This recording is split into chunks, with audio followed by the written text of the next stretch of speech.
Halo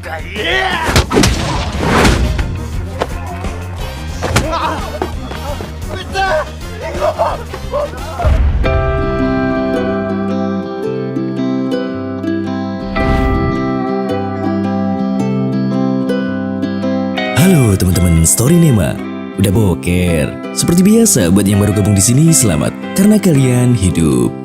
Kali ini Nema mau nyeritain drama Jepangan lagi nih men. Drama requestan Balsamer ini judulnya Nanba MG5. Buat Balsamer yang requestannya belum diturutin, sing sabar ya men, permen. Oke, langsung aja lah ya. Tarik nafas dalam-dalam dan bumper dulu.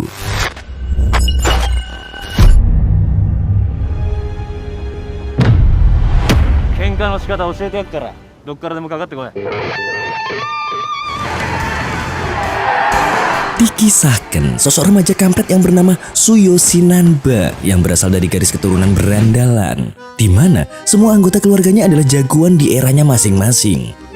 Ayahnya, Masaru Nanba, adalah preman yang pernah menguasai seluruh kota di masa mudanya. Sedangkan ibunya dulu adalah ketua geng motor wanita terkuat di seluruh prefektur Chiba.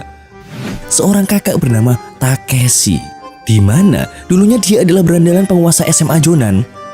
Dan juga Nanba punya seorang dedek gemes kandung yang ceria.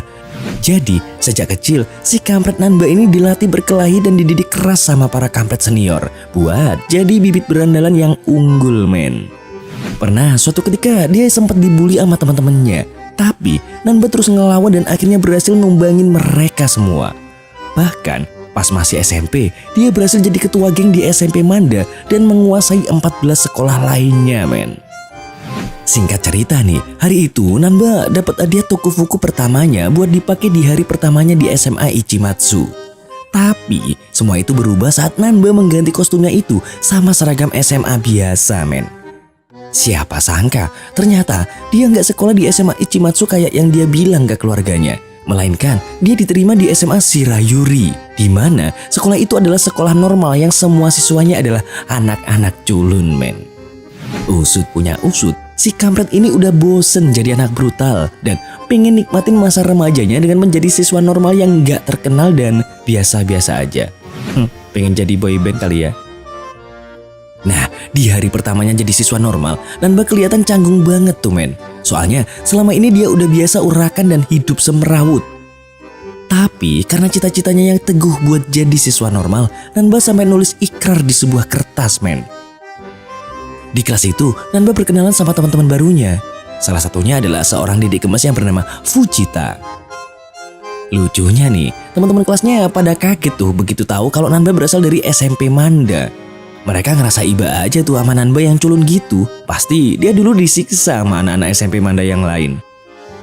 Ngedenger itu, Nanba malah merendah dan gak cerita kalau sebenarnya dialah penguasa SMP Manda saat itu. Gak lama, bel istirahat pun berbunyi. Pas keluar dari kelas, lah kok Nanba gak sengaja nyenggol cowok sok berandalan yang bernama Shimazaki men.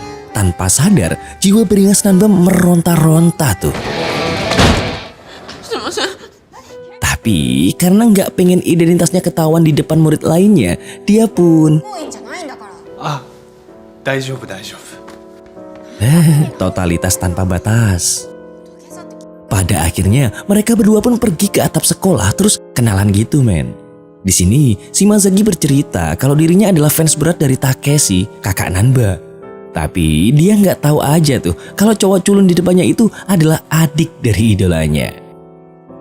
Sepulang sekolah, Shimazaki dihadang dan dibully sama siswa-siswa Ichimatsu nih men. Ngeliat itu, tentu aja Nanba pengen ngebantu Shimazaki. Tapi di sisi lain dia juga nggak mau kalau identitasnya kebongkar. Akhirnya dia nyuruh murid-murid yang lewat buat minta bantuan ke para guru. Lah kok dicuekin karena mereka takut berurusan sama anak Ichimatsu. Atas dasar itulah Nanba yang gak punya pilihan lain akhirnya pakai Tokufukunya lagi dan langsung nyamperin Shimazaki yang lagi disiksa para pegundal Ichimatsu. Dan pergebukan pun dimulai.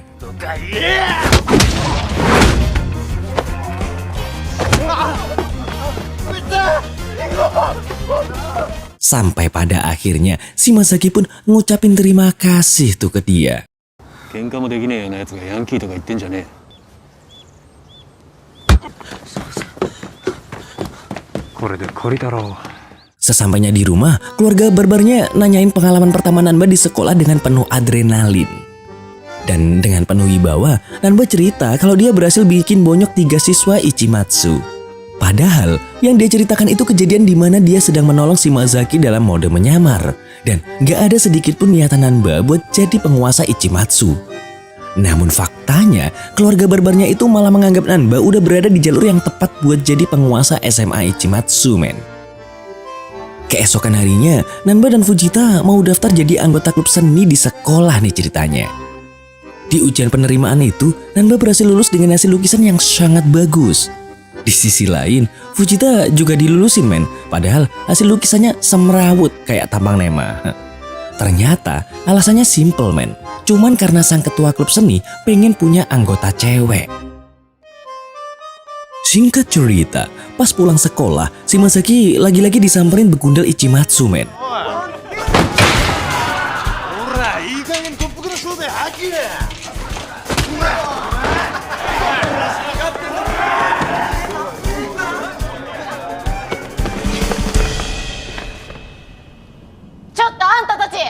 Untung aja, Dek Maki ngasih tahu ke Nanba kalau Shimazaki lagi diculik sama anak-anak Ichimatsu. Awalnya Nanba sih nggak peduli karena dia udah janji nggak bakal pakai toko fukunya lagi buat berantem. Tapi begitu Dek Maki bilang kalau Fujita udah pergi buat nyelamatin Shimazaki, seketika sang pahlawan Nanba pun meluncur ke TKP. Mau caper deh kayaknya. Di sisi lain, Fujita udah dikepung para begundal Ichimatsu dan mau dicium paksa, men. Kampret. Sampai tiba-tiba 俺が相手してやるよ。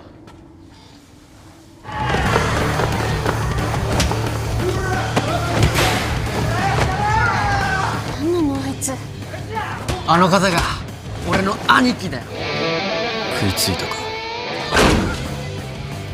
俺を探すな。次その面見せたらただじゃおかねえぞ。 enteng amat, kayak ngelawan bocil. Lucunya nih, men, Fujita yang udah diselamatin malah nyeramain dia dengan segala nilai-nilai moral yang gak ada habisnya, men.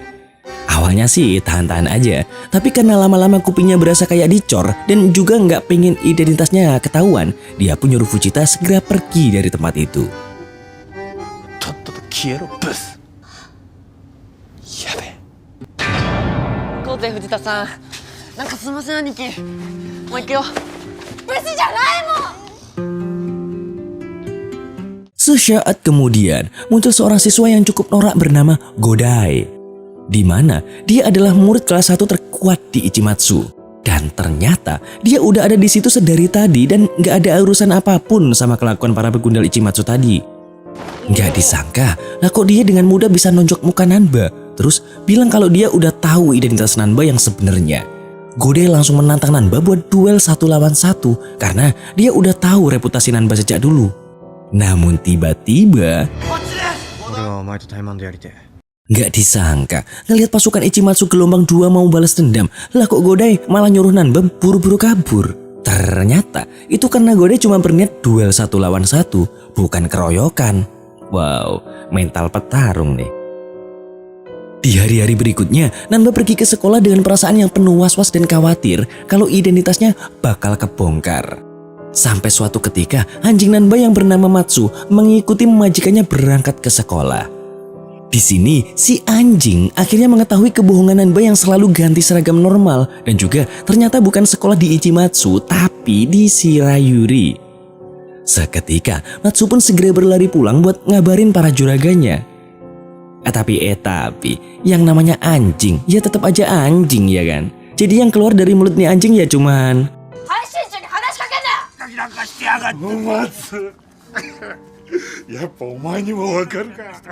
hari demi hari, Nanba mulai ngerasa nyaman nih jadi siswa normal. Tapi dia masih tetap kepikiran sama Godai yang udah tahu identitas aslinya. Tiap hari dia selalu khawatir kalau sewaktu-waktu berandalan Ichimatsu mendatangi Shirayuri dan berbuat onar. Hingga terbesitlah sebuah tekad kalau dia berencana mengakhiri hari-hari normalnya dan akan kembali ke jati dirinya sebagai seorang Yankee biar gak membahayakan Fujita dan yang lainnya. Di tempat lain, Godai lagi diinterogasi sama senior-seniornya. Kelihatannya sih mereka nggak suka sama kelakuan Godai yang selalu menghindar dan menyendiri. Sampai tiba-tiba, ほらどっからでもかかってこいや tentu aja semua orang pun nggak ada yang kenal. Soalnya tanpa Tokofukunya, Nanba cuma kelihatan kayak siswa normal pada umumnya. Culun.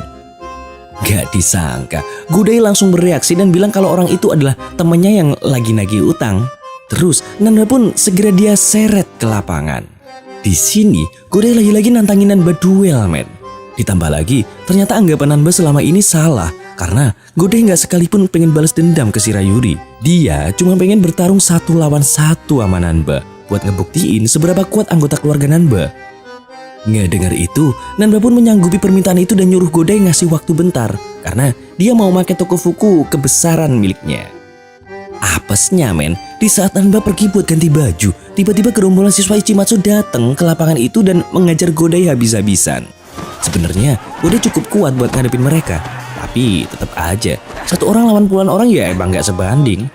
Sampai pada akhirnya Nanba yang udah berganti kostum pun langsung menunjukkan kebrutalannya. 喧嘩の仕方教えてやっからどっからでもかかってこい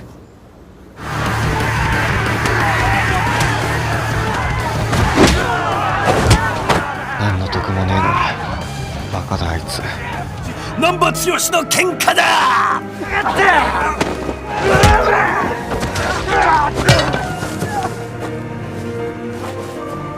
おめえで最後だなお前一年最強だろトップゲットなこと調子いいこと言ってんじゃねえよ Pergedebukan pun kelar dengan siswa-siswa Ichimatsu yang kocar-kacir. Dan gara-gara kejadian ini, hubungan Nanba sama Godai semakin dekat dan mereka pun menjadi teman sepertonjokan. Namun istilah baru nih Nema. Suatu hari, Nanba sama Fujita dapat tugas dari klub seni untuk menggambar di luar sekolah. Nanba bingung tuh, soalnya dia cuma punya baju Tokofuku doang. Akhirnya, Nanba minta bantuan ke Godai buat nyariin baju yang cocok sama dia. Singkat cerita, Fujita mulai kesengsem nih sama penampilan Nanba yang jauh beda dari biasanya. Keduanya pun segera menggambar sesuai instruksi ketua klub seni dengan kusyuk. Sampai tiba-tiba muncul sejoli preman pengganggu yang ngomentarin gambaran mereka berdua, men. Begitu Nanba berbalik dan mau ngelawan, lututnya tiba-tiba keder, men. Soalnya salah satu preman itu adalah Takeshi, kakaknya sendiri. Nyalinya langsung menciut karena dia nggak pengen kedoknya terbongkar sama kakaknya sendiri. Nggak diduga, Fujita lagi-lagi malah ngelawan balik dan nyuruh Takeshi buat minta maaf karena udah ngerendahin orang lain. Untungnya Takeshi adalah orang yang rendah hati. Dia ternyata beneran mau minta maaf, bahkan nyuruh temen ceweknya buat minta maaf juga ke Fujita. Dan sebelum pergi, Takeshi sempat ngomong ke Nanba kalau dia adalah cowok yang pengecut dan nggak seberani Fujita. Di sisi lain, bos kelas 2 SMA Ichimatsu yang bernama Mogami berniat mau balas dendam tuh ke Nanba. Saking niatnya, dia sampai bikin poster buronan buat nyari informasi tentang Nanba. Dan ternyata Fujita yang lagi butuh duit secara nggak sengaja nemu tuh poster dari Maki. Wah, cepu nggak ya? Di tempat lain, Nanba berterima kasih ke Godai atas bantuan sebelumnya, lalu berniat ngundang Godai ke rumahnya. Sebelum itu, Godai diminta Nanba buat pura-pura jadi anak buahnya di SMA Ichimatsu. Alhasil, Godai disambut keluarga Nanba dengan penuh kelembutan. Sampai-sampai Godai ngerasa nyaman banget, men. Faktanya, selama ini dia nggak pernah ngerasain kasih sayang dari orang tuanya. Oleh sebab itu, Godai menganggap kalau keluarga Nanba ini mempunyai hati yang baik. Meski pada dasarnya mereka adalah keluarga begajulan. Nema jadi ingat pepatah mengatakan, segala sesuatu yang terlihat buruk belum tentu isinya baik.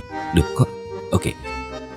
Keesokan harinya, Fujita berencana memanfaatin Shimazaki sebagai umpan buat nangkap pria Tokofuku yang pernah dilihatnya dulu.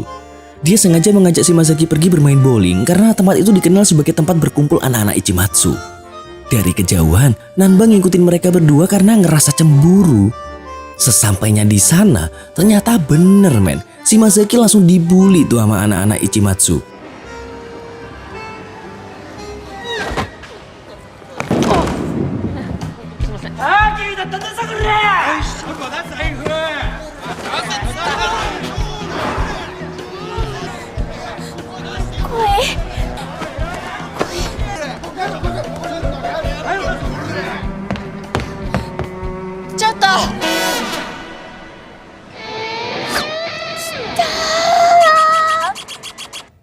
pikir panjang, Fujita langsung nelpon ke nomor yang tertera di poster buronan Nanba.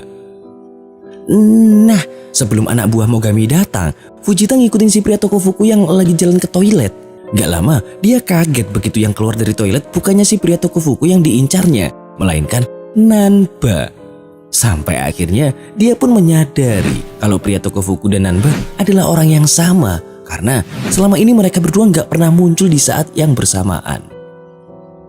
Besoknya, Fujita menanyakan langsung perihal si pria toko fuku ke Nanba, men. Di sini, Nanba masih nggak mau ngaku kalau memang dirinya lah orang itu. Sampai akhirnya, Fujita sengaja nyari keributan sama anak-anak Ichimatsu dan berharap Nanba mau membantunya sebagai pria toko fuku. Nah, ngedenger hasutan dari Fujita, anak-anak Ichimatsu pun langsung nyeret Nanba ke markasnya. Sesampainya di sana, Mogami udah nggak sabar nunggu lebih lama lagi. Dia langsung menghantam Nanba menggunakan sarung tangan besinya. Dan menariknya, sampai dibikin babak belur pun, Nanba tetap gak mau identitas aslinya terbongkar.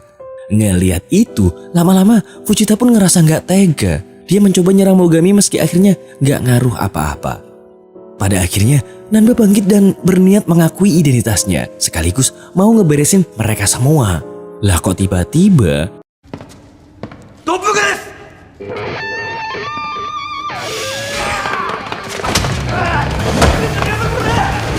シャバ僧どもがどっからでもかかってこいや。なんで？だって。 Usut punya usut, ternyata itu adalah Godai yang lagi nyamar. Dia pengen ngebantu Nanba buat nutupin jati dirinya. Awalnya sih dia masih bisa ngimbangin anak buah Mogami, tapi dia nggak berkutik lagi begitu ngelawan Mogami sendiri, men.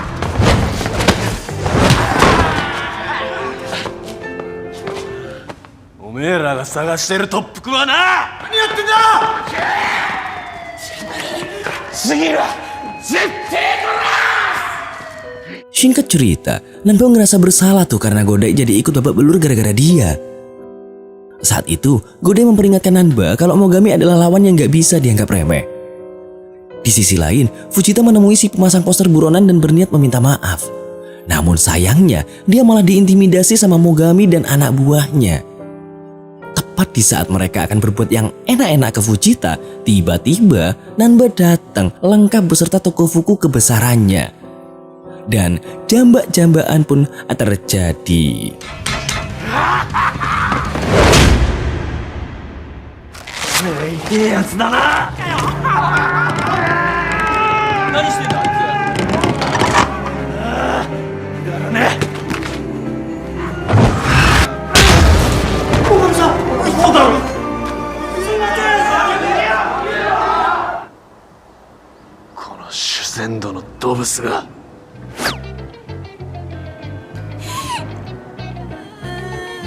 Aduh, gak peka banget sama cewek.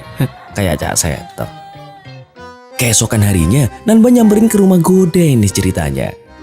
Ternyata Godai ini berasal dari keluarga yang lumayan sultan, men. Soalnya ibunya adalah seorang chef yang sering nongol di TV. Dan karena itulah hubungan Godai sama ibunya gak begitu baik. Soalnya dia jarang dapat perhatian dari sang ibu. Singkat cerita, abis makan bareng, Nanba akhirnya pamitan pulang tanpa ngasih tahu kalau Mogami udah dia tumbangin.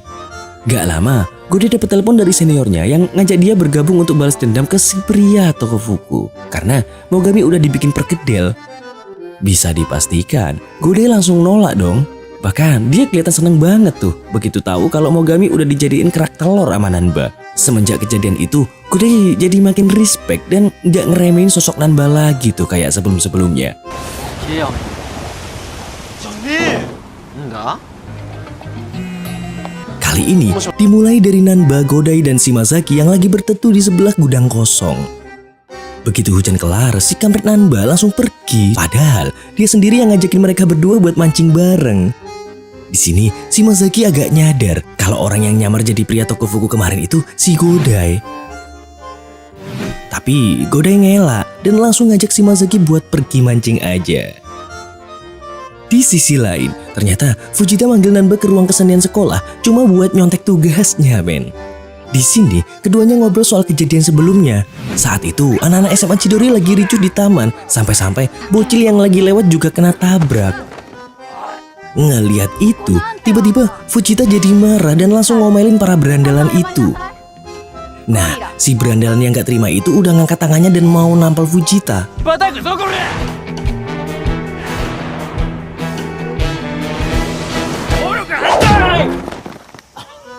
Pria bernama Daimaru ini ternyata jatuh cinta sama Fujita pada pandangan pertama, men.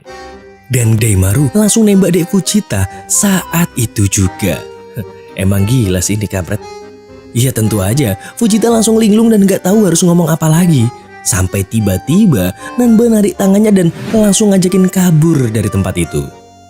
Singkat cerita, Gode dan Shimazaki yang lagi asik mancing tiba-tiba kaget pas ada pria bermotor ninja datang nyamperin mereka. Di sini, Gode langsung nyuruh Shimazaki pergi biar nggak kena imbas dari masalahnya. Ternyata, pria yang bernama Mamiya itu adalah teman lama si Godai, men. Dia baru aja keluar dari penjara remaja karena kasus narkoboy. Jadi, dulunya mereka berdua adalah deadly duo, duet maut, dan ujung tombak kembar di SMP-nya. Di mana setiap keduanya ikut bertarung, semua lawan-lawannya pasti dibikin tepar. Ternyata Mamiya datang buat ngajakin Godai buat gabung kelompoknya dan ngebentuk duet maut lagi kayak zaman dulu. Tapi Godai udah nggak mau lagi berurusan sama Mamiya si narkoboy. Jadi dia langsung pergi gitu aja dari tempat itu. Tentu aja Mamiya nggak seneng tuh sama sikap teman lamanya itu. Lalu dia kelihatan mau ngerencanain sesuatu gitu, men. Besoknya Mamiya jalan-jalan karena masih kesel sama sikap Godai kemarin. Lah kok nggak sengaja dia malah ketemu para begundal SMA Chidori yang songongnya minta ampun. Demi ngelampiasin bad moodnya, salam tempel pun terjadi.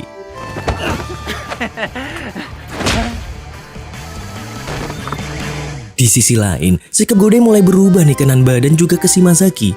Dia bilang ke mereka agar nggak nyariin dia sementara waktu ini.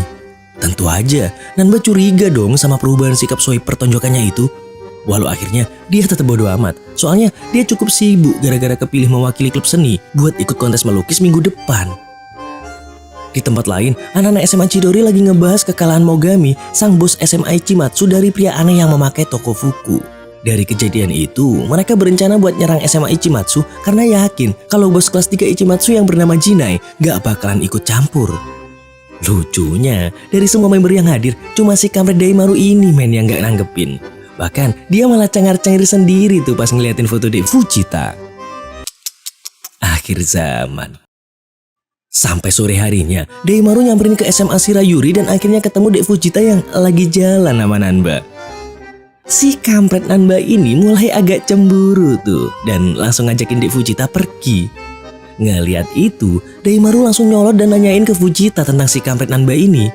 Di sini, Nanba udah ngarep banget buat diakuin Fujita sebagai pacarnya. Tapi ternyata Fujita malah bilang kalau Nanba udah dia anggap kayak dedeknya sendiri yang harus dilindungi oleh dirinya.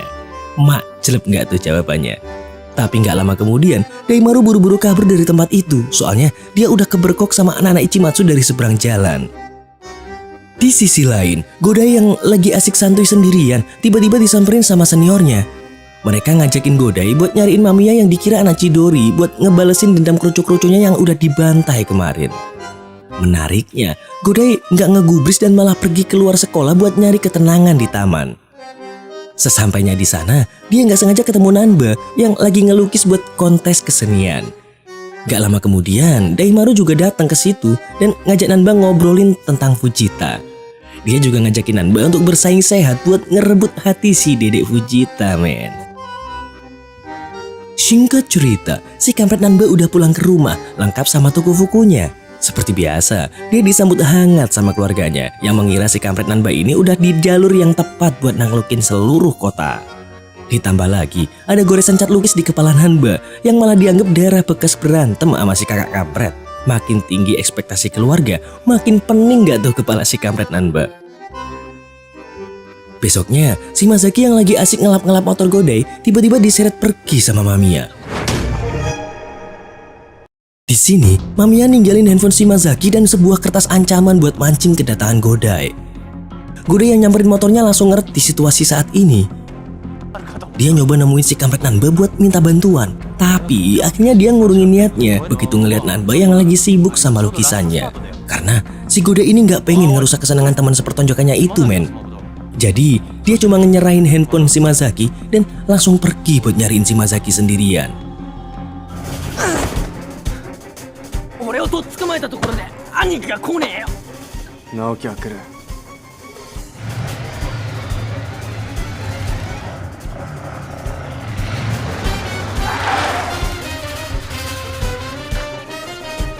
Singkat cerita, Godai udah sampai di sebuah gudang tempat Shimazaki disekap.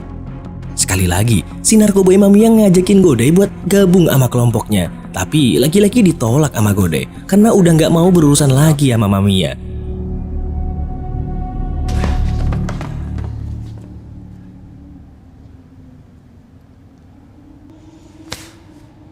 Sampai kemudian flashback pun terjadi. Di mana saat itu Mamiya yang udah 3 kali ketangkep masih aja ngeyel buat jualan narkoboy. Godai yang udah males ngingetin lagi langsung ngasih bogem mentah tuh ke Mamiya. Alhasil dia jatuh dan mukanya kegores sama besi bekas bemper Agia yang akhirnya menjadikan bekas luka di muka Mamiya. Dari situlah akhirnya Mamiya ditangkap lagi sama polisi untuk keempat kalinya. Di sisi lain, si kampret Nanba iseng ngeliat handphone Shimazaki dan ngeliat video Mamiya yang lagi ngajar Shimazaki, men. Dia pun mulai nyadar kalau sohib pertonjokannya lagi kena masalah dan sebenarnya pengen minta bantuannya. Akhirnya, Nanba minta izin ke ketua klub seni buat pergi sebentar dengan alasan mau beli makanan. Gak pakai lama, sang pahlawan Nanba langsung meluncur buat nyelamatin Godai dan Shimazaki. Sementara itu, Godai lagi dihajar Mamiya, men.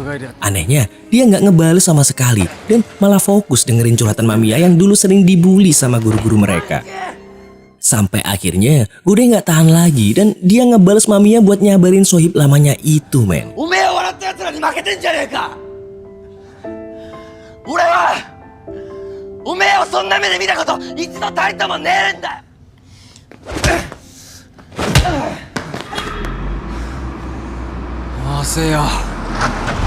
Gak lama, muncul 2 orang Yakuza yang mau nagih janji ke Mamiya.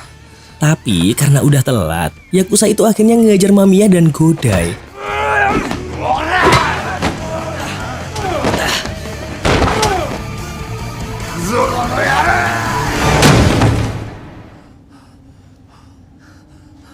Si kampret Nanba pun akhirnya datang setelah berganti Tokofuku. Di sisi lain, dia nggak tahu kalau Daimaru sempat ngelihatnya lari ke toilet dan berubah jadi pria Tokofuku.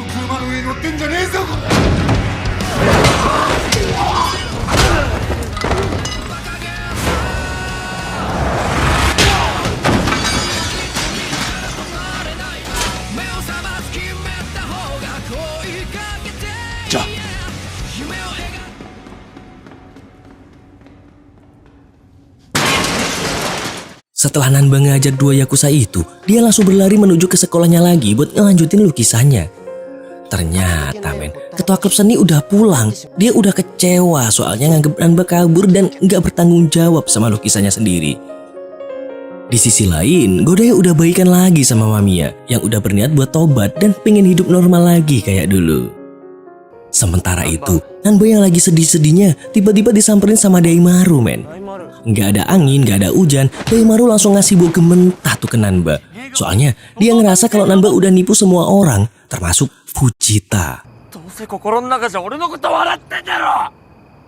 どうせ藤田さんに近づくためのクソみてえな魂胆だろ。面白いわけねえだろ。やっとやる気になったか、おい。どれだけの連れ騙してると思ってんだよ。ああ、分かってんだろ。男なら自分で正体明かせ。いつまでも続けられるわけがねえ。 Di tempat lain, anak-anak Ichimatsu lagi ngebahas salah satu anak Chidori yang berkeliaran di sekitar. Bahkan, jari-jarinya juga dipatahin sama orang yang ngaku-ngaku bernama Godai. Keesokan harinya, Daimaru nyamperin temennya yang bernama Hiro yang lagi babak belur. Di mana ternyata Hiro inilah yang diajar habis-habisan sama orang-orang yang ngaku sebagai anak-anak Ichimatsu dan Godai. Ngelihat hal itu, Daimaru nggak bisa terima, men. Dia jadi dendam dan pengen ngebales perlakuan Godai kepada temennya itu. Di sisi lain, si kampret Nanba diajak sama Fujita pergi ke suatu tempat Yang ternyata di situ ada ketua dan wakil ketua klub seni yang lagi ngomongin soal Nanba. Dia bilang kalau sebenarnya dia suka banget sama potensi dan bakat ngelukis Nanba. Cuman saat ini dia udah kecewa banget karena kejadian kemarin, men. Tapi mungkin suatu saat nanti dia bakalan bisa maafin Nanba. Nggak denger itu, si kampret Nanba jadi semangat lagi. Dia pun berencana minta maaf sama ketua klub. Ditambah lagi, dia juga pengen ngebongkar jati dirinya di depan Fujita, men. Abis itu, Nanba yang lagi ngelewatin perpustakaan secara nggak sengaja ngedengar obrolan dua bos berandalan Ichimatsu dan Chihidori, yaitu Sawada dan Gouda. Di mana ternyata mereka sengaja kong kali kong dan bikin skenario buat adu domba si Godai sama si Daimaru. Tentu aja, Nanba nggak bisa ngebiarin hal itu terjadi dan dia berniat buat nyamperin Godai sama Daimaru di hari itu juga. Di tempat lain, Godai udah dikelilingin sama anak-anak Chidori termasuk Daimaru nih, men. Godai sempat bilang kalau bukan dia yang nyerang si Hiro. Tapi tiba-tiba Gouda datang sambil ngelempar sarung tangan milik Godai. Di mana sebelumnya sarung tangan itu udah dicuri Sawada dari motor Godai dan dikasih ke Gouda pas di perpustakaan tadi. Ngeliat itu, Daimaru makin yakin kalau Godai pelakunya dan langsung ngasih serangan.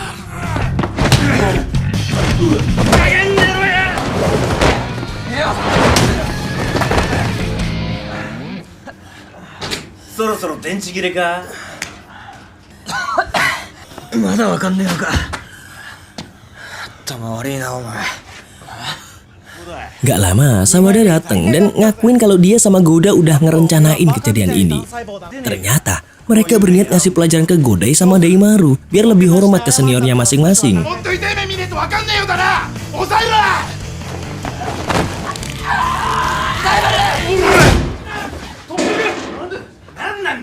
Nah, pas mereka lagi asik matain jari-jari tangan Godai sama Daimaru, tiba-tiba sang pahlawan kampret datang menolong mereka.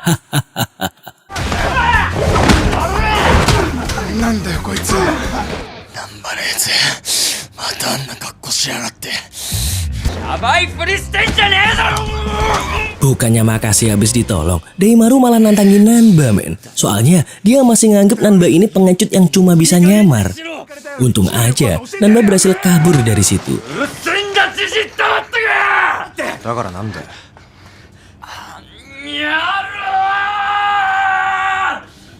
Di sisi lain, Daimaru yang masih nggak enak hati sama Godai akhirnya ngajakin makan bareng buat minta maaf nih ceritanya. Disinilah Godai akhirnya ngasih tahu kalau penyamaran Nanba itu gara-gara dia udah bosan sama dunia pertonjokan dan pengen hidup normal jadi YouTuber alur film kayak Nema sama Cak Seto. Singkat cerita, pas Nanba mau ngebongkar jati dirinya di depan Fujita dan teman-teman klub seninya, tiba-tiba Daimaru nongol terus bilang kalau semua ini cuma prank. Ngeliat itu, semua orang pun ketawa lega, men. Ya kecuali Nanba. Di sini, Daimaru yang udah ngerti situasi pun akhirnya minta maaf ke Nanba. Dia ngajakin Nanba buat jadi rival cinta aja buat ngerebutin Dek Fujita. Gak lama, Daimaru dapat kabar kalau berandalan yang matain jari Hiro udah ketemu. Dia langsung ngacir tuh buat nyariin si berandalan. Gak disangka-sangka, ternyata semua cecung Ichimatsu itu udah dihabisin nih, men, sama Godai. Soalnya dia nggak terima aja namanya dipakai sembarangan. Dan ternyata nih, men, Nanba juga ngikutin Daimaru sampai ke tempat itu. Soalnya dia tahu si oleng Daimaru itu gobloknya Masya Allah banget.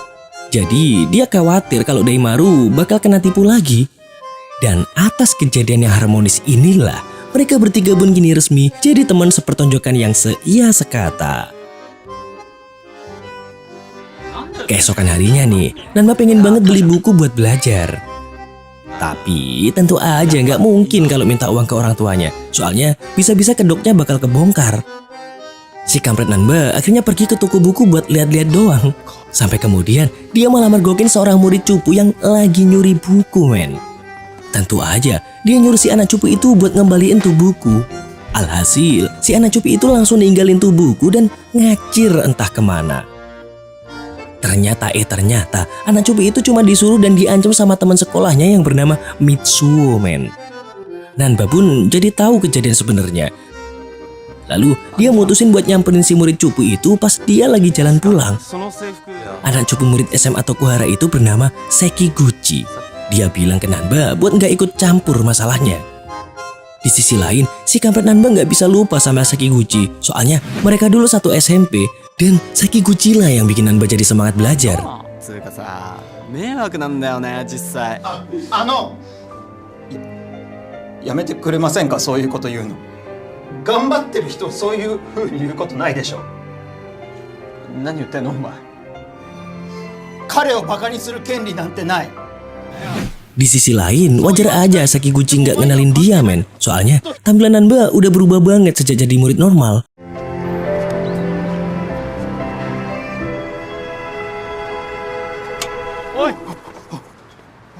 なんで僕の名前 Lalu Nanba ngasih tahu jati dirinya ke Sekiguchi dan ngucapin terima kasih. Soalnya dulu cuma Sekiguchi yang mau ngebelain di saat berandalan kayak dirinya pengen berubah. Dari sinilah Nanba akhirnya makin termotivasi dan semangat buat belajar lebih giat lagi. Sebelum berpisah, Nanba juga sempat nawarin bantuan buat ngehabisin cecunguk-cecunguk yang udah ngebully Sekiguchi selama ini. Ngelihat sikap Nanba yang kayak gitu, Sekiguchi jadi bersemangat dan pengen ngelawan perlakuan Mitsuo selama ini. Dia udah seneng banget begitu tahu si kampret Nanba ini mau berteman sama dia yang cupu. 5万よこせないよ、そんなお金。一人1万払うから30分思いっきりやっちゃって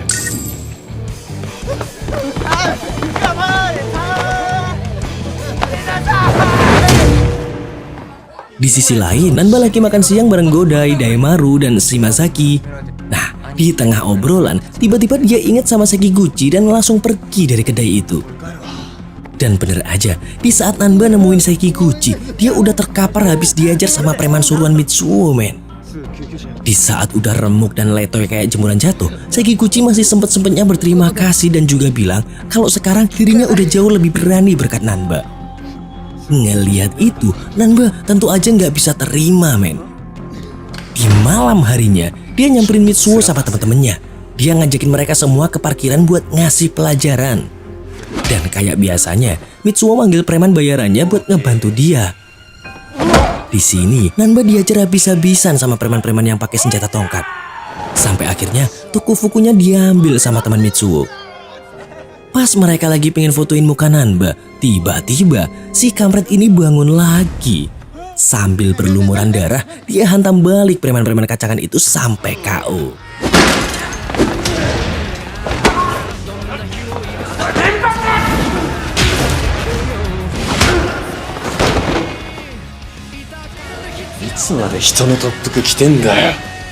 Di sini, si kampret Nanba juga sok-sokan kasih wejangan ke anak-anak cupu itu. Lalu, dia pun pergi dengan harga diri. Gak lama, si Mitsuo ini masih aja ngebacot, men. Soalnya, dia anak orang kaya yang mikir semuanya bisa dibeli sama uang. Dia juga jelek-jelekin Nanba yang udah pergi dari situ. Gak disangka-sangka, tiba-tiba... んなことだろうと思った関口はその何十倍も痛かったし怖かったんだよ Besoknya, Nanba ngejenguk Sekiguchi yang lagi terkapar di rumah sakit. Tiba-tiba, Mitsuo nyamperin sambil bawa hadiah tuh. Di sini, dia masih nanyain gimana caranya Sekiguchi yang miskin itu bisa dibelain sama si monster Tokufuku. Mitsuo ini ngira kalau Sekiguchi pasti ngasih sesuatu ke si monster itu. Ngedenger itu, Sekiguchi langsung marah dan nimpuk Mitsuo pakai hadiahnya sendiri, men. Sekiguchi bilang kalau pria Tokufuku itu adalah temennya dan bukan orang suruhan. Lalu dia ngusir Mitsuo pergi dari ruangan itu. Sepulang dari rumah sakit, si kampret Nanba dikasih tahu ada tamu yang datang dari Ichimatsu. Awalnya dia ngira pria itu adalah Godai, soalnya cuma Godai dan Daimaru aja yang tahu jati dirinya. Di sini Nanba jadi kaget, men, pas ngeliat kalau pria itu bukan Godai, tetapi Nanba nggak kenal sama nih cowok, men. Cowok itu cerita ke keluarga Nanba kalau semua anak-anak Ichimatsu pada takut sama Nanba. Bahkan ketuanya aja sampai nggak berani keluar. Ngedenger itu, Nanba bukannya seneng, tapi justru malah makin penasaran sama nih orang. Soalnya dia takut kalau identitasnya bakal dibongkar sama nih kampret. Karena emang keluarga ramah ya kan, mereka akhirnya makan malam bareng tuh. Nah, begitu kelar dan cowok ini mau pulang, si abang kampret langsung nanyain, sopo jeneng mule? Dan dia bernama Kazuiza Jinai. Wow. Kalian masih inget kan kalau nama penguasa SMA Ichimatsu saat ini adalah Jinai? Bahkan si abang kampret ini tahu kalau Jinai adalah penguasa SMA Ichimatsu saat ini. Di sisi lain, Nanba yang masih penasaran sama Jinai nanya maksud dia datang ke rumah. Dan jawabannya, 調子乗んなよ特服なんてな今度はおめえが陣内 hari pun berganti. Kali ini si Dede Gemes Ginko sama ibunya datang ke sekolah karena dapat panggilan dari Pak Guru. Gara-gara nilai Dek Ginko hancur banget kayak sifat Nema. Bahkan ujian matematikanya gak diisi sama sekali sama Dek Ginko. Alhasil Pak Wali kelasnya marah banget dong. Lah kok si emak nyentrik malah santuy dan bilang kalau dia gak bisa memaksakan keinginan anaknya buat belajar kalau emang gak ada kemauan. Dan sebagai Queen of Yankee, emaknya pun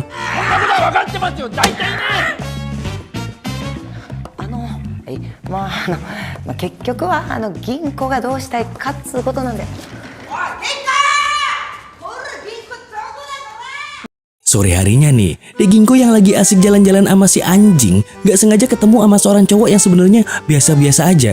Tapi bikin Dek Ginko ini kesengsemen.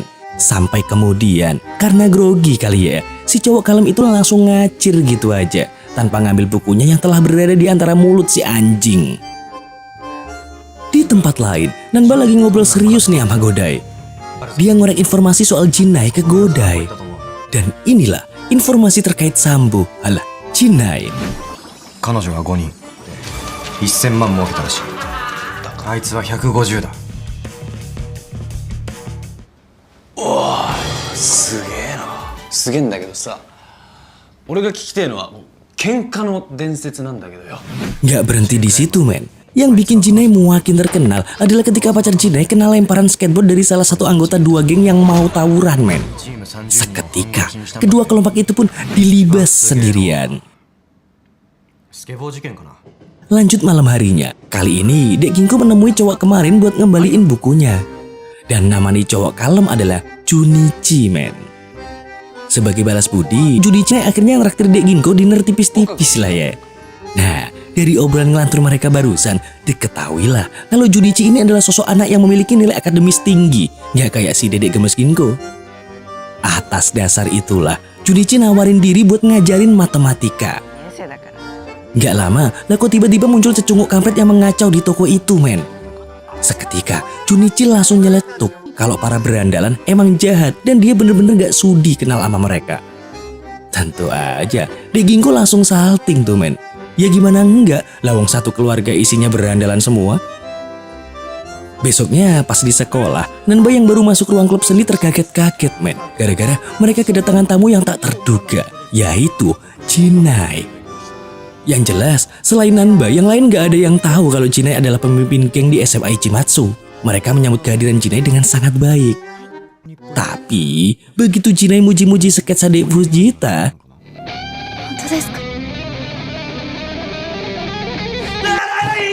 pada akhirnya, Jinai ngasih Nanba waktu sampai luka di kepalanya benar-benar sembuh biar bisa berduel dengan adil.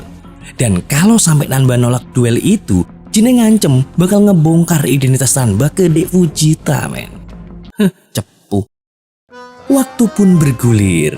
Nanba, Takeshi, sama Ginko lagi ngerancanain sesuatu soal hadiah Natal minggu depan. Pas lagi ruwet-ruwetnya, lah kok Ginko mendadak buru-buru cabut men. Ya jelas aja, duo abang kampret langsung curiga dong sama Dedek Gemes satu-satunya. Sampai akhirnya Dek Ginko lah kok pulang malam men. Tentu aja seisi rumah langsung masang pose serius tuh.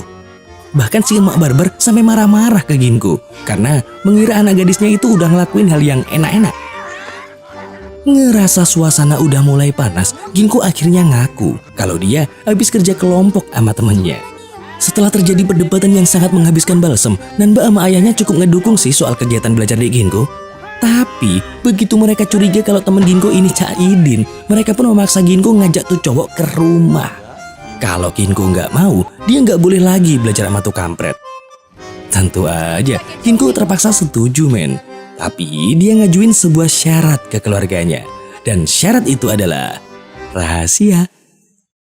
Singkat cerita, malam Natal pun tiba. Nanba yang saat itu habis beli hadiah buat orang tuanya tiba-tiba disamperin Jinai, terus diajak ke suatu tempat. Dan mau nggak mau, Nanba terpaksa ikut tuh. Sedangkan di sisi lain, Ginko serius ngajak Junichi ke rumah nih ceritanya. Tapi kayaknya ada yang salah sama penampilan sang keluarga barbar, men. Ayah barbar sama abang barbar ini mendadak culun gitu. Usut punya usut, ternyata inilah syarat yang diajuin Ginko sebelumnya, men. Semua demi si babang Junichi yang gak suka sama berandalan. Totalitas bener dah. Pas lagi asik-asik ngobrol, tiba-tiba suasana jadi semrawut gara-gara sang emak muncul dengan rambut blondenya, men. Ngeliat pandangan Junichi yang gimana gitu, Ginko mencoba ngeles dengan meyakinkan Junichi kalau ibunya emang dari Amerika Serikat. Apesnya, gara-gara ngedenger gaya ngomong sang emak barbar, para pria yang awalnya culun tiba-tiba langsung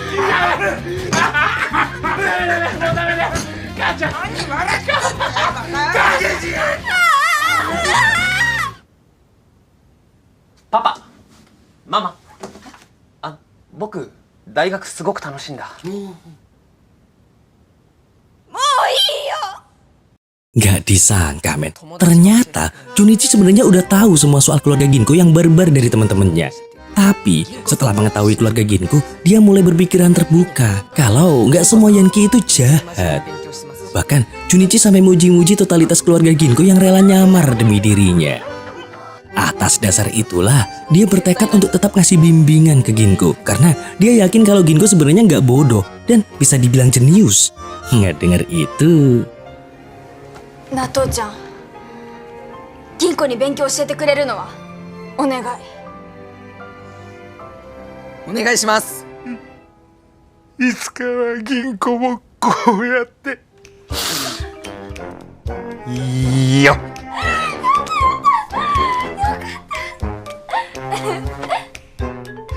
Di sisi lain, Nanba lagi tegang dan gak bisa ikut kumpul keluarga karena dia sekarang lagi sama Jinai, men. Saat itu, Jinai gak henti-hentinya ngajak Nanba duel, tapi dicuekin sama Nanba. Soalnya, Nanba gak nafsu buat kedebukan. Sampai pada akhirnya, si Jinai ini ngerusak hadiah yang udah dibeli Nanba. Seketika, jiwa barbarnya pun membara, men. Tapi sebelum pertarungan dimulai, Jinai malah ngedongeng kalau dia sebenarnya gak ada urusan sama Nanba. Dia pengennya duel sama abang Nanba alias si Takeshi. Jadi tujuan dia cuma pengen bikin bonyok Nanba sebagai umpan biar Takeshi turun tangan. Usut punya usut. Semua itu ternyata gara-gara kejadian 1 tahun yang lalu, men. Dimana Takeshi datang ke SMA Ichimatsu sendirian untuk membalaskan dendam teman-temannya. Dengan penuh amarah, Takeshi cukup ngasih 1 kali serangan aja buat numbangin ketua Ichimatsu saat itu. Kejadian itulah yang membuat Jinai ini pengen ngebuktiin diri sama abangnya Nanba. Singkat cerita, pertarungan pun segera dimulai dengan kata-kata Nanba yang penuh percaya diri bisa mengalahkan Jinai dalam waktu 5 menit saja. 5分だ。舐められたもんだな。俺は昔から何でもできた。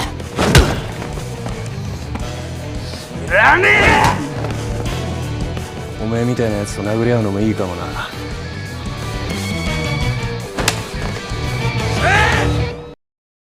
Alhamdulillah, Nanba akhirnya bisa menang walaupun dengan muka yang penuh dengan lukisan. Itu muka apa kanvas? Bonyok semua. Nah, pas nyampe rumah, member barbar lain ngelihat Nanba udah kayak mau ngemplok, men. Gimana enggak? Soalnya Nanba nggak muncul pas acara penyambutan Junichi tadi. Tapi begitu mereka tahu kalau Nanba habis duel, lah kok mereka bisa-bisanya langsung ceria lagi. Dalam kesempatan itu, trio anak-anak ngasih hadiah yang udah sedikit retak tadi ke orang tua mereka. Alhasil, mereka pun bergembira bersama. Keluarga Koplak. Besoknya, Jinai ngobrol tipis-tipis sama Takeshi soal Nanba, men. Yang intinya, gara-gara kalah duel sama Nanba kemarin, Jinai akhirnya mutusin keluar dari SMA Ichimatsu. Saat itu, Jinai juga hampir ngebocorin rahasia penyamaran Nanba, men. Hingga akhir tahun pun ditutup dengan trio ecek-ecek yang berhasil mengalahkan rekor makan Jinai di warung Buyati. Singkat cerita, selama setahun berperan menjadi remaja normal, diam-diam Nanba juga udah berhasil menaklukkan wilayah Kanto sesuai keinginan keluarganya. Dan saat ini, tahun ajaran baru sekolah udah dimulai, men. Kebetulan, ketua klub seni mereka harus keluar karena udah lulus. Atas dasar itulah, terjadilah pergantian ketua, dan yang gak disangka-sangka, Nanba kepilih jadi wakil ketua klub seni itu, men. Di samping itu, ada beberapa anak baru kelas 1 yang ikut bergabung dalam klub seni.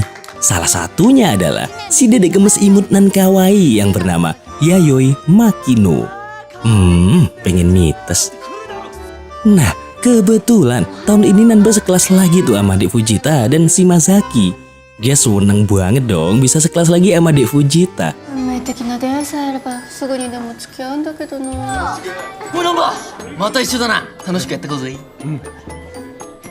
Nah, gara-gara denger ikrar Fujita tadi, Nanba akhirnya curhat tuh sama sohib-sohib pertonjokannya kalau dia takut dedek Fujitanya ntar diambil orang.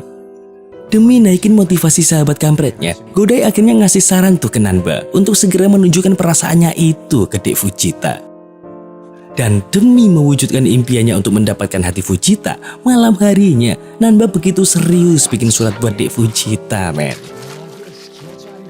Hingga keesokan harinya, Fujita menemukan surat Nanba di dalam lokernya. Yang isinya sebuah ungkapan perasaan terpendam dan ajakan ketemuan.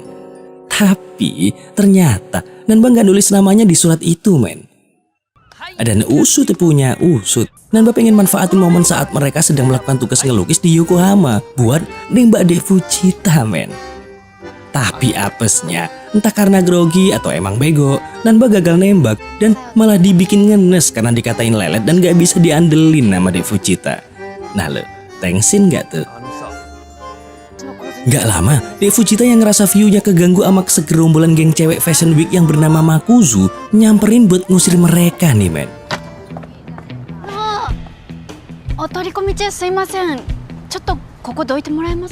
Percekcokan para cabe pun terjadi.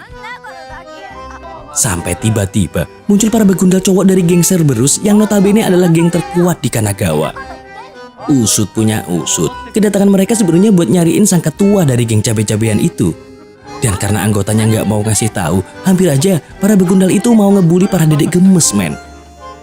Sial bagi mereka. Di mana ada Dek Fujita, disitulah kampret Nanba membara.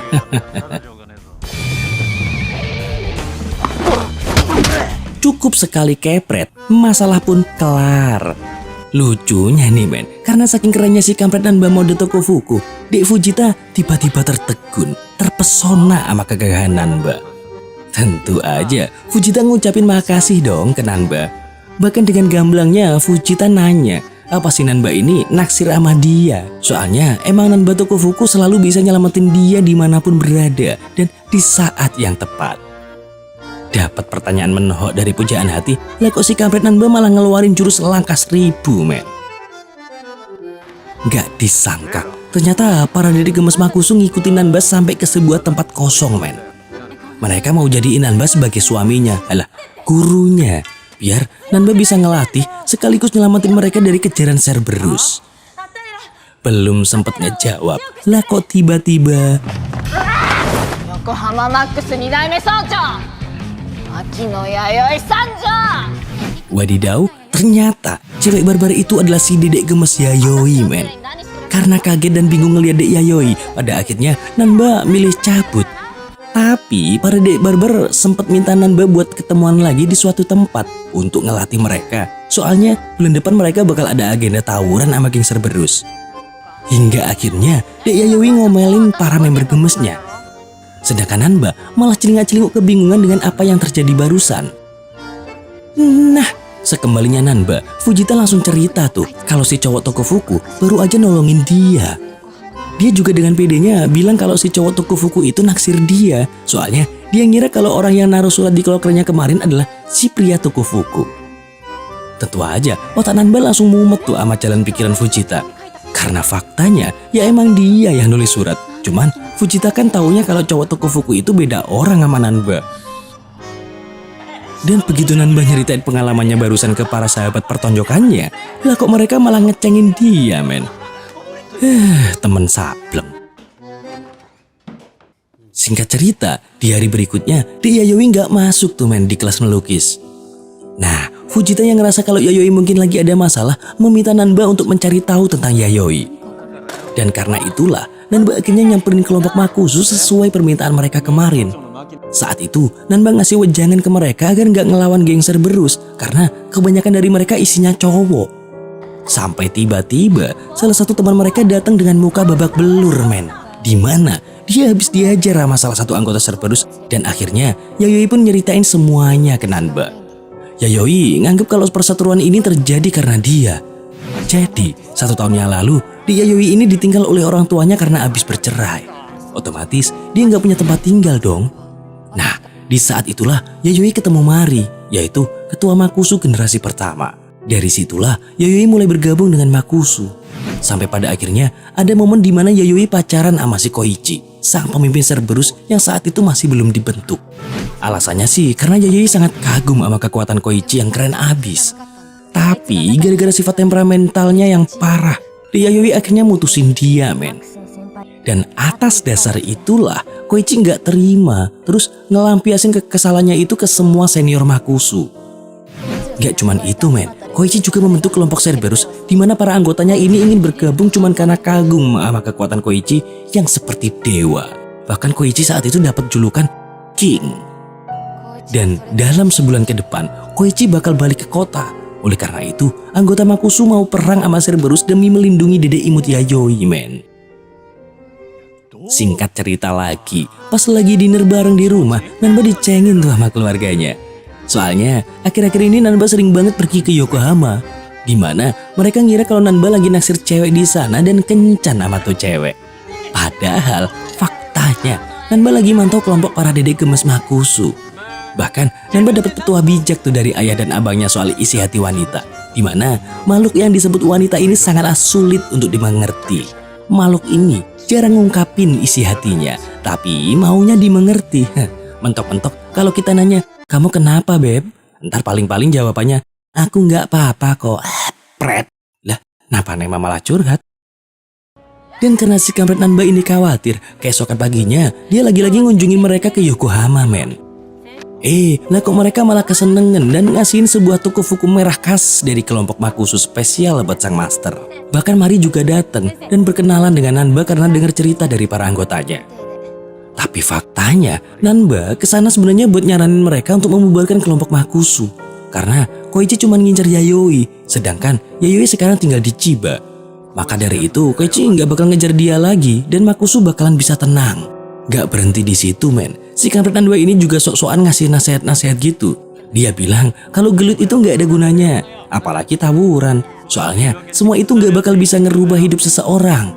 Siapa sangka men, omongan Nanba itu nggak sengaja kedengeran sama abang kampretnya yang nggak sengaja lewat buat ngejemput pacarnya.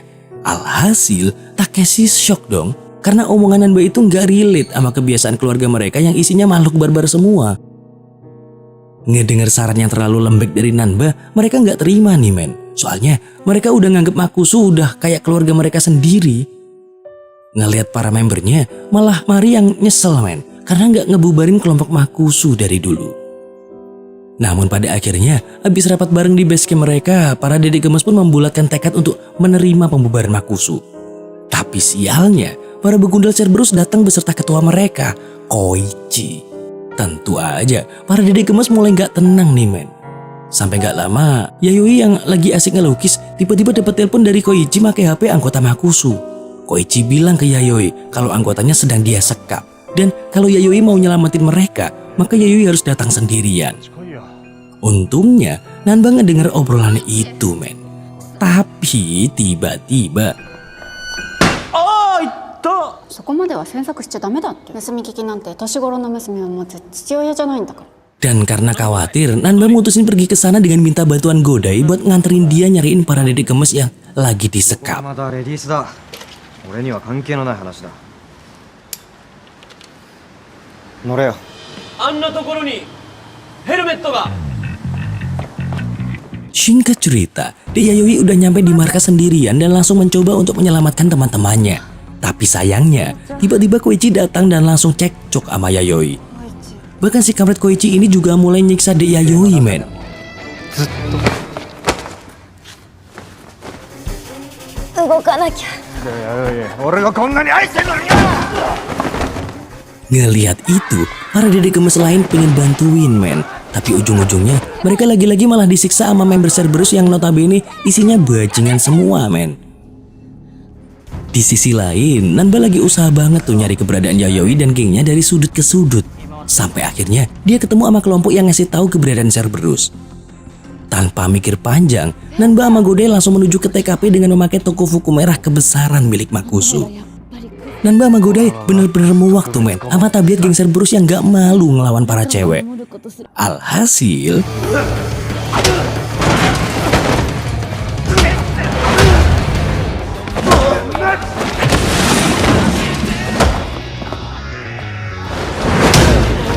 habis ngebantai geng Cerberus sampai ke akar-akarnya, para dedek gemes Makusu akhirnya resmi ngebubarin geng dan mutusin buat ngelanjutin hidup masing-masing. Walau begitu, mereka tetap solid dengan berikrar bahwa Nema selalu di hati. Alah, Makusu selalu di hati. Tapi gak lama setelah itu, Nanba dapat masalah pelik, men. Dimana si abang kampret malah curiga sama dia. Apalagi ditambah sama statement Nanba saat ngasih ceramah ke para dedek gemes kapan hari di Yokohama. Takeshi nganggep kalau tatapan kejam Nanba saat ini beda banget sama Nanba saat SMP dulu. Ngedenger itu, Nanba mulai ngeyakinin abangnya men.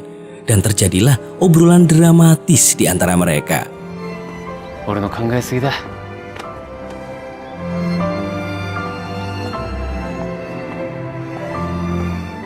あと1年半、俺は嘘を突き通す。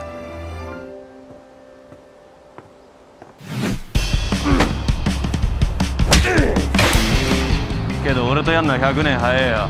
急行乗って埼玉帰れ。勉強と部活に一生懸命。あと難波くんは学校。ごめん。Ngelanjutin part kemarin. Saat ini gak ada angin, gak ada hujan. Si kampret Nanba ternyata nyalonin diri jadi ketua OSIS men. Dia bener-bener niat buat jadi siswa teladan. Di sisi lain, berandalan dari Ibaraki nyamperin ke kota itu buat nyariin si Tokufuku. Godai yang lagi santuy gak bisa ngebiarin itu men. Daripada anak-anak begudal itu bikin onar di sana, lebih baik dihabisin aja di dekat jembatan situ. Sementara si kampret Nanba kabur dari sekolah pas lagi perhitungan suara. Ternyata dia nyamperin Godai buat ngebantuin dia berantem men. 勉強中だからっておめえに押し付けられねえだろ。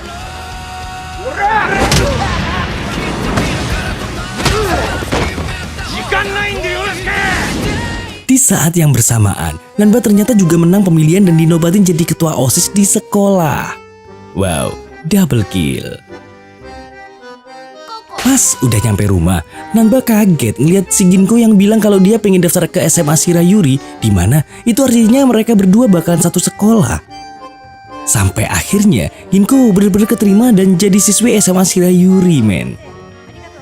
Di hari orientasi murid baru, Ginko jadi kaget tuh pas denger nama ketua OSISnya sama plek ketiplek kayak nama kakaknya. Di sini, si kampret Nanba langsung naik ke podium dan ngasih pidato pakai gaya yang enggak banget, men. 1年生のみんな、こんにちは。はじめまして。私が生徒会長の難波剛です。 Lebay parah. Sampai-sampai semua murid cuma bisa bengong. Di sisi lain, si Godai, teman sepertonjokan Nanba itu juga udah jadi bos geng di SMA Chimatsu, men. Besoknya, Ginko ngajakin Nanba buat berangkat ke sekolah bareng. Tentu aja, Nanba nolak men. Dia nggak pengen semua kebongkar pas udah di saat-saat terakhir masa sekolahnya ini. Sementara itu, Takeshi cuma diem sambil dengerin obrolan adik-adiknya itu. Dia kayaknya udah ngerti tuh kalau ada hal yang aneh. Pas nyampe di sekolah, Ginko ditegur sama guru BK soalnya penampilan dia udah kayak anak berandalan men. Nggak Shirayuri banget gitulah ya. Si guru ini juga bilang ke Ginko nggak seharusnya adiknya ketua OSIS berpenampilan kayak gitu. Seketika Ginko ngejawab kalau mereka bukan kakak beradik. Tapi si guru BK ini ngejawab lagi men dan ngasih tahu kalau alamat rumah Ginko sama kayak alamat si ketua OSIS. Karena penasaran pakai banget, akhirnya si Ginko ini nyamperin kelas Nanba buat mastiin kebenarannya men. Sampai di sana dia nggak ketemu tuh sama Nanba. Soalnya si kampret Nanba ini lagi ada di klub seni dan sekarang udah jadi ketuanya. Dari situ Ginko udah ketawa-tawa dan mengira pasti ketua OSIS itu bukan kakaknya. Soalnya dia mikir kakaknya yang berandalan gak mungkin punya jiwa seni. Tapi karena masih dihantui oleh rasa penasaran, pas pulang sekolah Dek Ginko nyamperin SMA Ichimatsu demi nanyain Nanba, men. Tentu aja anak-anak Ichimatsu gak ada yang kenal dong sama Nanba, ya kecuali Godai. Ditambah lagi Dek Yayoi Makino juga pengen ketemu sama si Tokofuku itu, men. Ngadepin dua dedek gemes yang pengen banget ketemu sama Nanba, jadi makin puyeng aja tuh kepala si Godai. Di tempat lain, kepala sekolah lagi ngedengerin laporan dari guru BK terkait murid-murid yang nggak mematuhi peraturan, men. Dia punya rencana buat nyingkirin murid-murid bandel itu demi ngejaga reputasinya sendiri. Kepala sekolah juga kasih iming-iming naik jabatan kalau si guru BK ini berhasil ngebantu rencananya. Nah, nggak lama guru BK itu manggil Dek Ginko ke ruangannya. Soalnya Dek Ginko ini termasuk salah satu murid yang ada di daftar incerannya, men. Gak cuman itu, si kampret Nanba juga ikutan dipanggil. Soalnya sebagai ketua OSIS seharusnya dia ngasih contoh yang baik buat adiknya itu. Mereka berdua pun akhirnya disuruh duduk sebelahan. Dan fakta menariknya, meskipun tampilannya beda banget, Ginko tetap bisa ngenalin kakaknya yang kampret itu, men. Alhasil Ginko kecewa banget tuh pas dia tahu kalau si kakak berandalannya itu udah ngebohongin keluarga. 銀行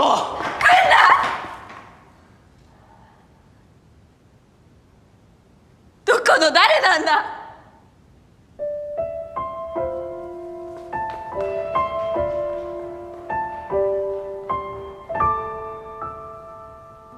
Dari kejadian itu, Ginko sama Nanba jadi saling diem-dieman, men.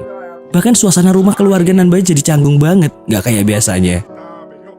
Di sisi lain, kepala sekolah ngeluarin kebijakan buat pembubaran semua klub sekolah kalau nilai murid-muridnya masih di bawah standar. Sebagai ketua OSIS, Nanba tentu aja ngebelain semua teman-temannya. Bahkan dia juga ngebantuin semua teman-temannya buat belajar bareng.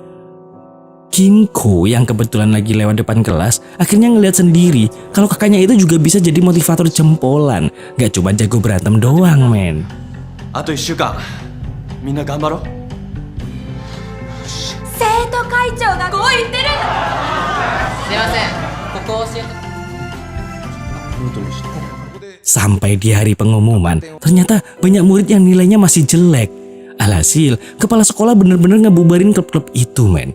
Sampai-sampai Nanba, sang ketua OSIS akhirnya nekat bersuara frontal.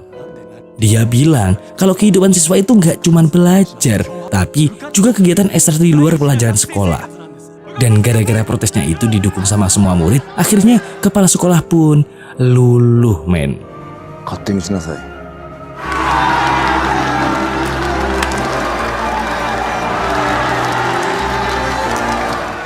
難波剛、クソガキが。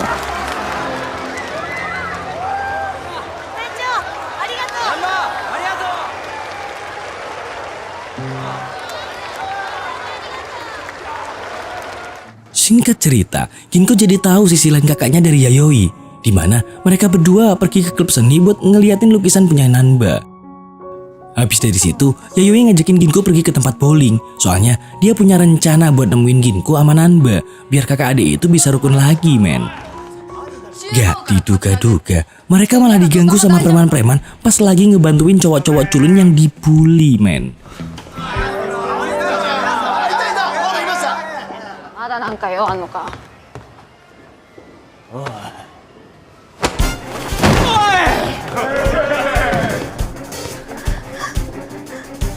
Pas Nanba nyampe di tempat itu, si cowok culun yang tadi dibully preman itu langsung nyamperin Nanba dan cepet-cepet nyuruh dia buat ngejar berandalan itu.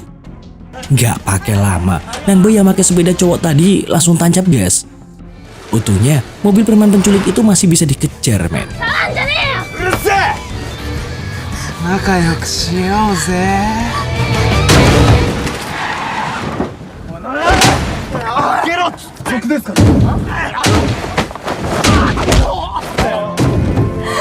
兄ちゃん。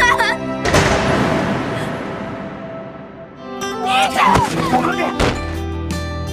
てめえら俺の大事な妹に何してくれてんだよ。Ginko yang tadinya sempat keinget kenangan sama Nanba pas masih kecil langsung nangis sambil meluk kakak kampretnya itu. Jadi terharu nih men.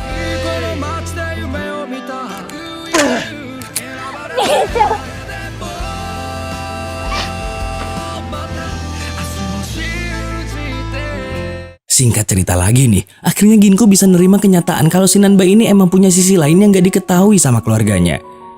Besoknya, Ginko berusaha perbaikin penampilannya di sekolah biar si Nanba gak jadi kerepotan dan kena marah lagi sama guru BK. So sweet banget ya dedek gemes ini men. Beberapa waktu abis kejadian itu, semuanya jalan normal-normal aja men. Sampai di suatu malam, si kampret Nanba ngajakin Godai sama Daimaru buat jalan-jalan sekalian belanja buat kebutuhan study tour sekolah.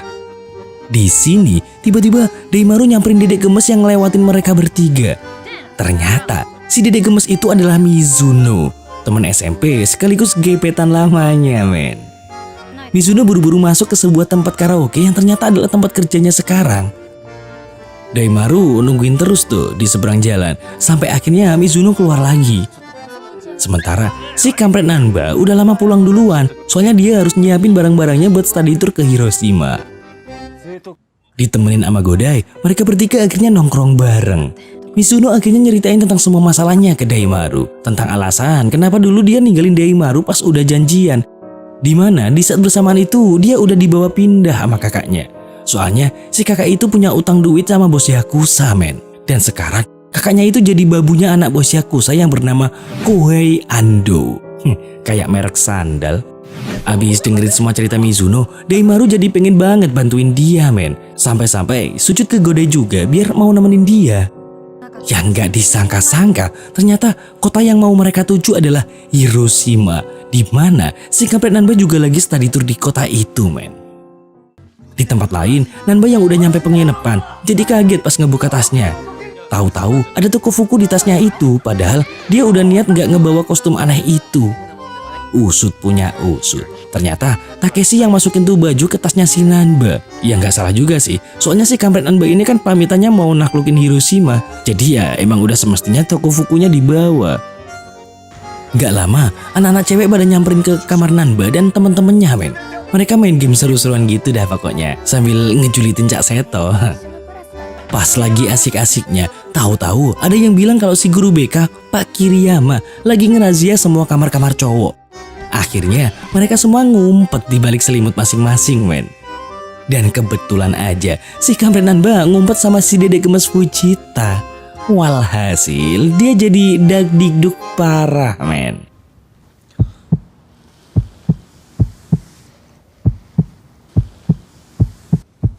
Ore. Nani kore? Sensei, takkai.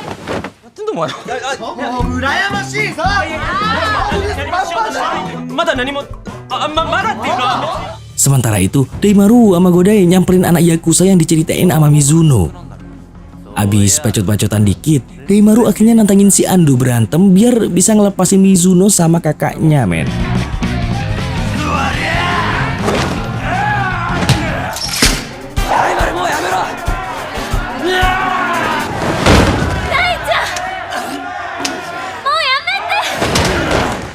Sialnya, Daimaru masih kalah kuat sama si Ando itu men. Alhasil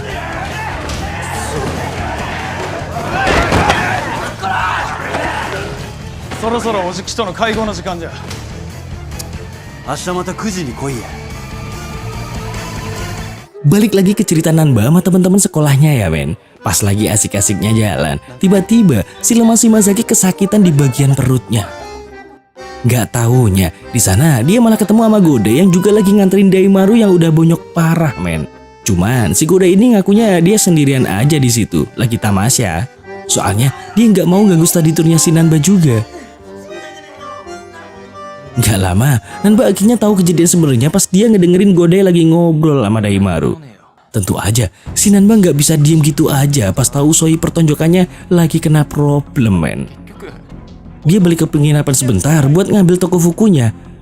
Sialnya, malah papasan sama si dedek Fujita yang baru aja ditembak sama cowok lain.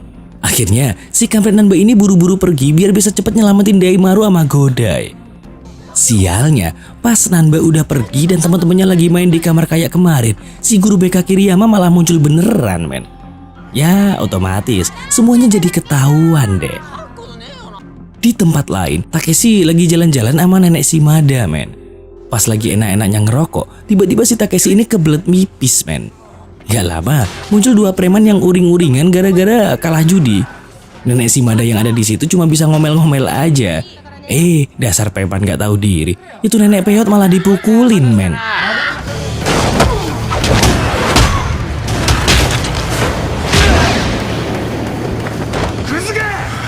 俺は千葉の難波武史だ。よーく覚えとけ。 Geser ke tempat lain, Daimaru sama Gode balik lagi ke klub buat nantangin rematch ke si Ando. Tapi ya tetap aja, mereka berdua keok sama kayak sebelumnya. Pas udah kayak gitu, tiba-tiba si Kampret Nanba udah ada di situ aja, men. Dan semua anak buah Ando dihabisin sendirian sama dia. Sampai akhirnya duel 1 lawan 1 pun terjadi.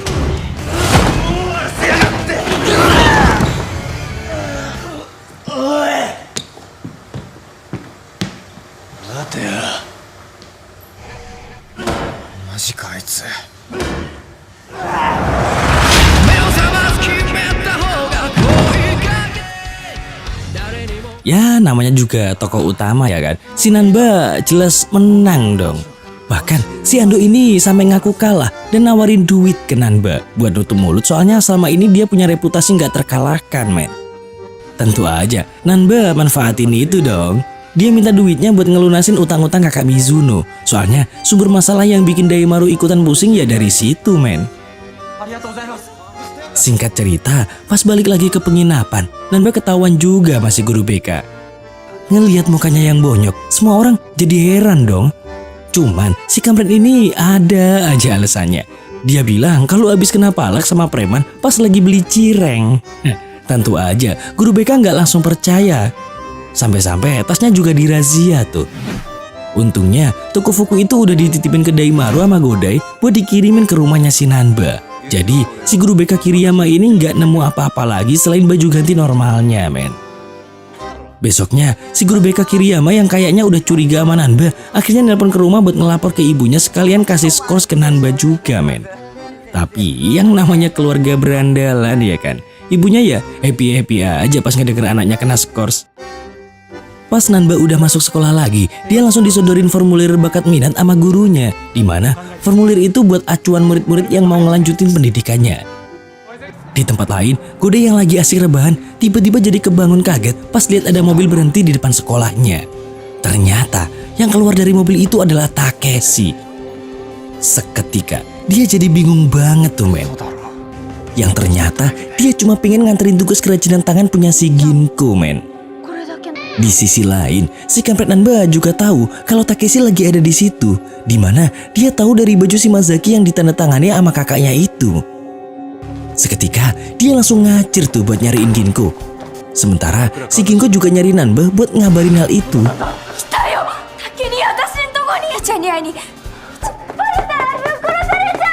Takeshi udah jalan ke SMA Ichimatsu buat nyari Nanba.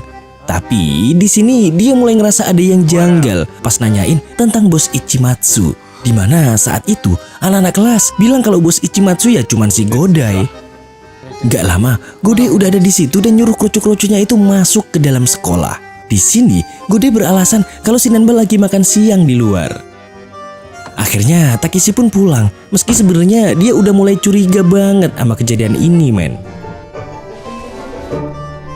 Di sisi lain, si Nanba yang lagi di posisi sulit ini tetap disupport sama Dek Ginko. Gimana pun, tetap si Nanba sendiri yang harus jujur ke keluarganya kalau selama ini dia nggak jadi bos di Ichimatsu, tapi malah jadi siswa normal di Shirayuri. Apalagi hari kelulusan udah makin deket juga, men. Nanba sendiri udah mutusin pengen ngelanjutin di Universitas Kesenian. Keren gak tuh? Ternyata preman juga berjiwa seni tinggi, men. Besoknya, pas di sekolah, Nanba mau ngumpulin kertas survei penentuan karir. Ternyata kertas itu ketinggalan di kamarnya, men. Dan sialnya, tuh kertas nggak sengaja ditemuin sama Takeshi pas lagi disuruh sama emaknya buat ngangkut baju si Nanba ke dalam kamar. Akhirnya dia datang nyamperin si Godai buat mastiin kebenarannya, men. Takeshi udah kelihatan kecewa banget sama si adik kampretnya itu. 俺の目見ろ。本当のこと言え。嘘はいらねえ。今のおめえの面で全部わかった。 Di sisi lain, si kampret Nanba udah punya niatan mau ngomong jujur saat itu juga.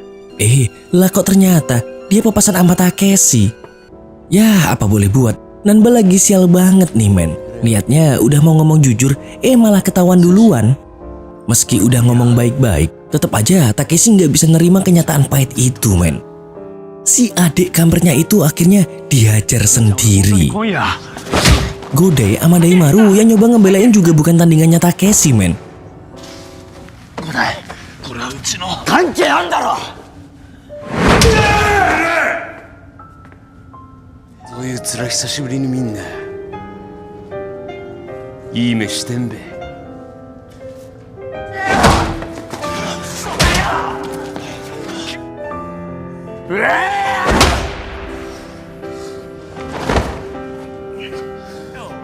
俺だって兄ちゃん聞いてくれたのか。 Sampai akhirnya kakak sama adik kampret ini pulang dalam kondisi babak belur. Sambil berlutut, Nanba minta maaf ke orang tuanya soalnya selama ini udah ngebohongin mereka semua. Tentu aja orang tuanya jadi kecewa banget, men. Suasana keluarga Nanba yang selama ini happy-happy terus hari ini berubah jadi surem dan sedih, men. みんな期待していろいろ聞いてくっからさ。おちゃんはな、おめえを一松に通わせてんだよ。いねえだろうが。は？ 全国制覇とかくだらねえことばっかり言いやがってよ。こんな家に産んでもらって迷惑なんだよ。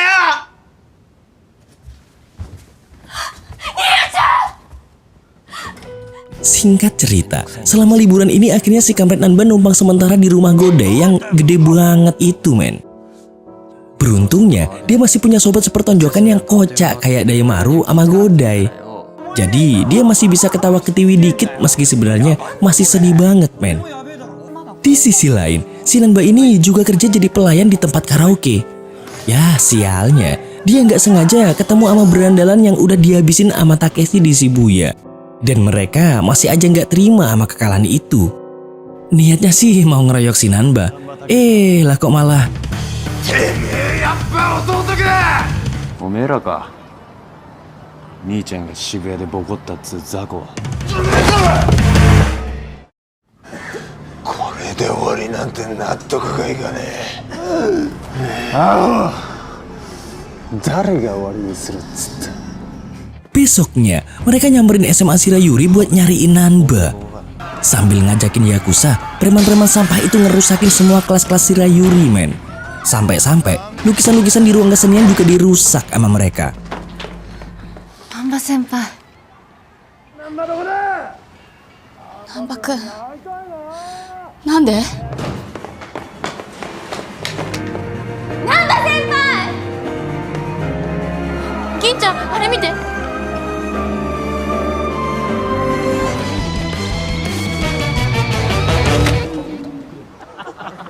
てめえの血で特服染めとら。 Yang lebih ngeselin lagi, kepala sekolah cuma ngebiarin aja, men. Soalnya dia juga punya dendam sama Nanba. Jadinya dia pengen si kampret Nanba aja yang maju buat ngadepin preman-preman sampah itu. Lagian jadi makin mudah dong buat ngeluarin si kampret Nanba dari sekolah. Kepala sekolah yang licik. Godai sama Daimaru juga datang ke situ buat ngebantuin si Nanba.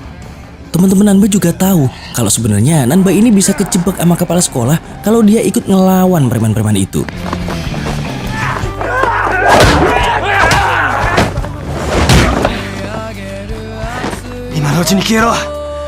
Singkat cerita, si kampret Nanba tetap aja maju soalnya dia udah nganggap sekolah ini tempat berharga dan spesial banget buat dia. Tapi sialnya, kepala sekolah udah telepon ke kantor polisi sampai akhirnya si Nanba ini diringkus sama petugas-petugas polisi.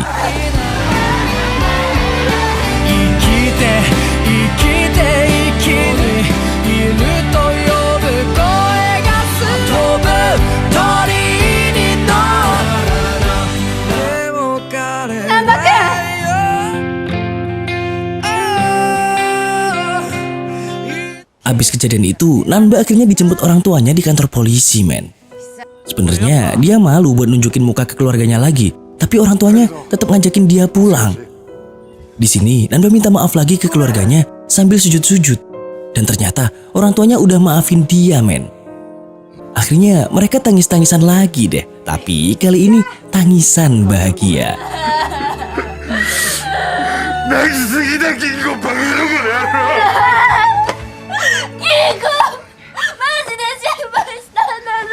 Sebenarnya Takeshi juga lega banget adiknya mau pulang ke rumah lagi. Tapi yang namanya berandalan kelas atas, gengsinya masih tinggi banget. Nah, besoknya kepala sekolah Shirayuri ngumumin kalau Nanba dikeluarin dari sekolah. Padahal bentar lagi udah hari kelulusan. Ngedenger itu, teman-teman Nanba pada ngebelain semua, men. Soalnya selama ini mereka semua udah dibantu banget sama Nanba. Ya emang dasar si kepala sekolah busuk, dia tetap aja mau ngeluarin Nanba dari sekolah. Sampai akhirnya Dek Fujita ngajakin teman-temannya buat ngurung diri di gedung olahraga sekolah. Selain itu, Yayoi juga ikutan gabung ke kelompok Fujita sambil bawa pasukan adik-adik kelas, men. Mereka yang tadinya sebel sama kelakuan Nanba yang udah berantem di sekolah, akhirnya sadar kalau selama ini Nanba udah berjasa banget buat sekolah itu. Dan ternyata si Koplak Daimaru juga ada di sana buat ngompol-ngompolin murid-murid yang lain. Bahkan semua guru juga ngebelain si kampret Nanba dan minta kesempatan lagi biar dia nggak jadi dikeluarin dari sekolah. Di sisi lain, Godai nganterin Matsu pulang ke rumah Nanba. Abis ngobrol bentar sama orang tua Nanba, dia diajakin Takeshi buat ngobrol di taman. Saat itu, Takeshi ngejakin si Nanba yang nggak berhasil ngehabisin preman-preman yang lemah. Ngedenger itu, Godai langsung mukulin Takeshi sambil bela-belain Nanba, men. Singkat cerita, berkat protes Dek Fujita dan teman-teman lain, akhirnya si kampret Nanba nggak jadi dikeluarin dari sekolah, men. Tentu aja, mereka semua seneng banget ngedenger hal itu. Kinko juga udah ngasih tahu kabar itu ke Nanba, tapi kayaknya dia udah nggak semangat lagi, men. Besoknya, Nanba ketemu sama Dek Fujita buat ngembaliin penghapus yang dipinjemnya dulu. Sebenarnya dia udah nggak pengen balik ke sekolah lagi, men. Tapi gara-gara Dek Fujita, akhirnya dia mau ngelanjutin lagi dan bertekad buat lulus bareng-bareng. Tiba-tiba, si gerombolan preman lemah datang lagi. Masih nggak kapok aja nih sampah. Nanba yang udah nggak pengen berantem lagi, ya akhirnya dia ajar sama sampah-sampah itu. Bahkan dia pasrah aja, men, pas mau dipukul pakai tongkat. Tapi tongkat itu nggak pernah nyampe ke kepalanya. Soalnya tiba-tiba si Takeshi udah ada di situ buat ngebelain adiknya. Nggak pakai lama, Takeshi pun berhasil ngeberesin semua kroco-kroco itu tak tersisa.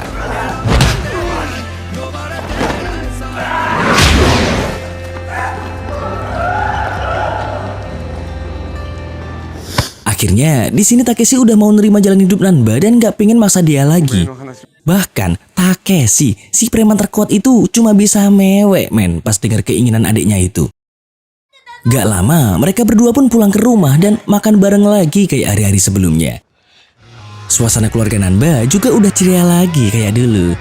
Cie, ceria cie. Sampai keesokan harinya, si Nanba udah berpenampilan kayak anak normal tuh pas mau berangkat sekolah. Udah nggak sembunyi-sembunyi lagi kayak dulu.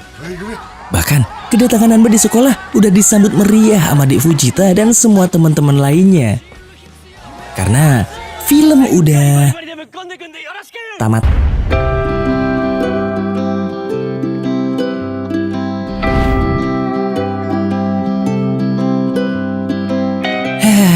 Kelar juga nih dorama.